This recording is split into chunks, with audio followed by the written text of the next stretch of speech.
Welcome sa Tagalog Horoscope, ang iyong gabay sa pang-araw-araw na buhay.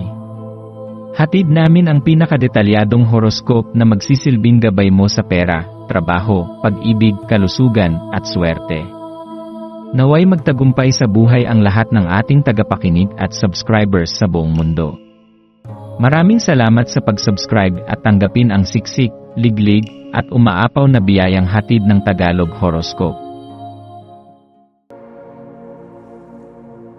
Ito ang iyong pang-araw-araw na horoscope para sa Cancer, para sa Mayo 11, 2025. Sa araw na ito ng Mayo 11, pinupukaw ng kalawakan ang iyong masidhing damdamin, partikular na ang masugid mong pagnanais na ipaglaban at protektahan ang mga taong pinakamahalaga sa iyo. Ang enerhiya ng araw na ito ay nagpapaalala sa iyo ng iyong likas na kakayahang magmahal ng lubusan, ng may buong tapang, at ng walang pag-aalinlangan. Sa tuwing may nararamdaman kang panganib para sa iyong pamilya, kaibigan, o minamahal, nagiging mas matapang ka pa kaysa dati. Ang iyong pagiging tagapangalaga ay hindi bunga ng kahinaan kundi ng lakas, isang lakas na umuusbong mula sa puso mong laging handang magbigay at mag-alay ng sarili. Ito ay hindi lamang kilos kundi isang anyo ng pagmamahal na bihirang maipakita ng karamihan. Ngayon, ang lakas na ito ay higit pang pinapalalim ng kalawakan, na tila sinasabi sa iyo na gamitin ito hindi para sa pagsugod kundi para sa matalinong paggabay. Sa bawat pagdaan ng oras, napakahalaga ng iyong pagiging mapagmatsyag sa kung paanong naapektuhan ng iyong matinding damdamin ang iyong pakikitungo sa iba. Kapag sobra ang pag-aalala o pagprotekta, may mga pagkakataon na maaaring magmukhang kontrolado mo na ang kanilang mga kilos. Sa araw na ito, pagnilayan mo ang balanse sa pagitan ng pagmamahal at pagpapahintulot, sa pagitan ng pagkilos at pagtitiwala. Huwag kalimutan na minsan, ang pinakamabisang paraan upang mahalin ay hayaan silang matuto sa sarili nilang karanasan. Maaari mong ipadama ang suporta at pagmamalasakit sa mas tahimik na paraan, sa pamamagitan ng pakikinig, pag-unawa, at pagiging naroroon. Ngayon din ay tila may panawagan sa iyo upang maging isang guro, tagapayo, o inspirasyon sa ibang tao. Maaaring ito ay isang usapan sa isang kaibigan, isang komentong nakapagbukas ng isipan ng iba, o simpleng pagkilos na may saysay. Isang napakagandang pagkakataon ang dumarating ngayon para sa iyo na ibahagi ang iyong mga pananaw, karanasan, at mga aral na iyong natutunan sa mga taong nakapaligid sa iyo. Huwag mong maliitin ang lakas ng iyong tinig at halimbawa. Ang mga simpleng salita mo ay maaaring maging liwanag para sa isang taong nasa dilim. Ang simpleng payo mo ay maaaring maging pundasyon ng pagbabago sa puso ng isang taong naguguluhan. Ang kaalaman mo, lalo na ang mga natutunan mo mula sa mga masalimuot mong pinagdaanan, ay hindi lamang para sa iyo, ito ay para sa iba rin. Habang tinatahak mo ang araw, mararamdaman mo rin ang panawagang maglakbay sa mas malalim na pagninilay. Ipinapaalala sa iyo ng kalikasan at enerhiya ng araw na ito, na hindi lamang ang panlabas na mundo ang dapat mong pagtuunan, kundi pati ang panloob mong daigdig. Pumukaw ka sa mga tanong na minsang hindi mo binibigyang pansin. Ano ba ang tunay mong layunin? Bakit ka naririto? Ano ang papel mo sa paghilom ng sugat ng iba at ng iyong sarili? Ang mga ganitong tanong, bagamat mabigat at malawak, ay mga susi sa mas malalim mong pagkakaunawa sa sarili.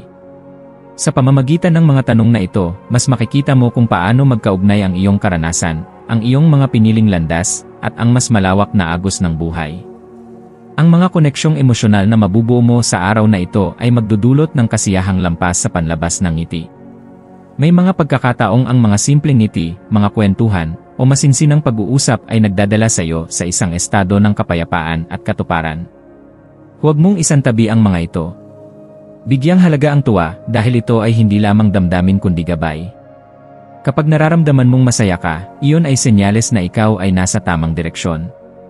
Kapag ikaw ay may kasiyahan, mas malinaw mong nakikita ang hinaharap, mas malaya kang humakbang, at mas buo ang loob mong harapin ang mga darating na hamon.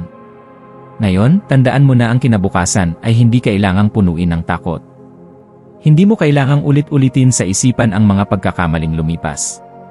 Hindi mo kailangang balik-balikan ang mga bagay na hindi mo na mababago. Ang mas mahalaga ay ang pagtanggap, ang pagkatuto, at ang paglipat ng tanaw sa kung ano ang maaari mong likhain mula sa araw na ito.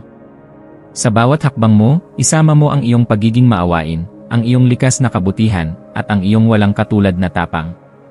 Dahil ang bawat segundo ng araw na ito ay pagkakataon upang mas maging ikaw, upang ipakita sa mundo ang liwanag na taglay mo. Ang maswerteng kulay mo para sa araw na ito ay lilang malalim, isang kulay na sumisimbolo ng karunungan, kagalakan, at koneksyon sa mas mataas na anyo ng pag-unawa. Ang mga maswerteng numero mo naman ay 3, 11, at 27, mga bilang na nagsasabi ng lakas, intuisyon, at pagbabagong positibo.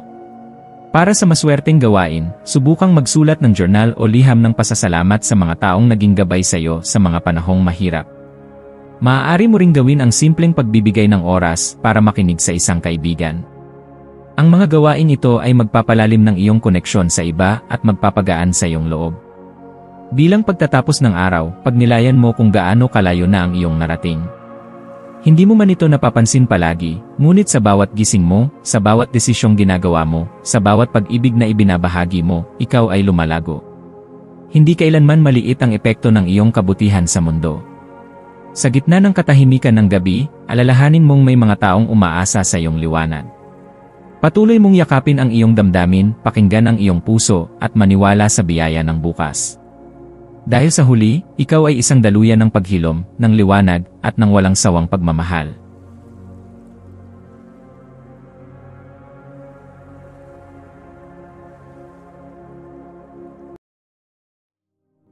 Tayo ay magkaroon ng kaunting sandali upang ipagdasal ang lahat ng mga dalangin ng ating mga subscribers, na sana'y matamo nila ang kanilang mga pinapangarap sa buhay, magandang trabaho, mabuting kalusugan, payapa at masayang pamumuhay, at siksik, liglig at umaapaw na biyaya at kayamanan.